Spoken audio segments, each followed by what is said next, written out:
शुरुआत करने की कोई उम्र नहीं होती। अगर सच्ची लगन और मेहनत से किसी भी काम को शुरू किया जाए तो सफलता मिलनी ही मिलनी है। कुछ ऐसा ही दास्तां रहा बॉलीवुड के जाने माने एक्टर बोमन ईरानी की, जिनके लाइफ के ज्यादातर समय स्ट्रगल करने में बीते। जब बोमन ईरानी का जन्म नहीं हुआ था तभी उनके पिता की मृत्यु हो गई थी। आगे चलकर आर्थिक तंगी कुछ ऐसी आई कि बोमन ईरानी ने अलग अलग तरह के बहुत सारे काम किए, लेकिन उन्हें असली सफलता लगभग 44 साल की उम्र में जाकर मिली। दोस्तों, बोमन ईरानी का जन्म 2 दिसंबर 1959 ईस्वी को मुंबई में हुआ था। उनके जन्म के 3 महीने पहले ही उनके पिता की मृत्यु हो चुकी थी और इसलिए माँ बाप दोनों का जिम्मेदारी उनकी माँ ने ही उठाई। बोमन ईरानी ने अपनी स्कूलिंग शिक्षा पुणे के सेंट मैरी स्कूल से की।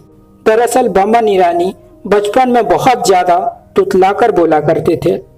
उनको एक बीमारी थी जिसमें बच्चों को शब्द पहचानने में दिक्कत होती है और कुछ शब्दों का उच्चारण भी वे सही से नहीं कर पाते थे। हालांकि ट्रीटमेंट के बाद बोमन ईरानी ने इस बीमारी से निजात पा लिए थे और फिर स्कूलिंग शिक्षा पूरी करने के बाद उन्होंने मुंबई के मीठीबाई कॉलेज से 6 महीने का वेटर बनने के लिए कोर्स किए।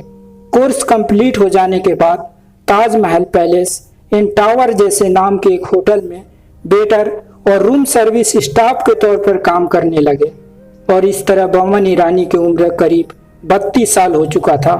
लेकिन उन्होंने अपनी लाइफ में ऐसा कुछ भी नहीं किए जिससे कि लोगों में उनकी पहचान बन सके और यही बात बोमन ईरानी के दिमाग में खटकने लगी।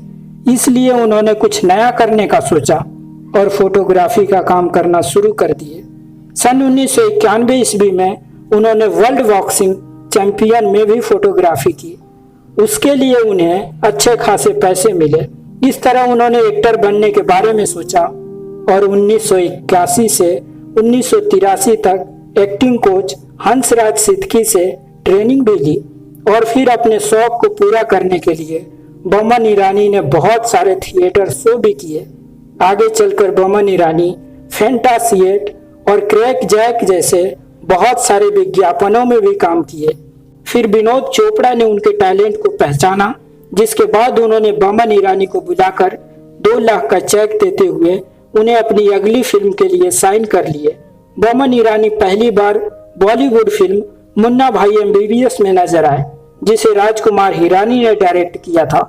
इस मूवी में उनके द्वारा निभाए गए किरदारों को लोगों ने खूब तारीफ की और फिर आगे उन्होंने मैं हूं ना, लगे रहो मुन्ना भाई, खोसला का घोसला, नो एंट्री, डॉन और पीके जैसी हिट मूवी में काम किए और आज सफलता के उस मुकाम पर हैं जहां किसी परिचय के मोहताज नहीं है।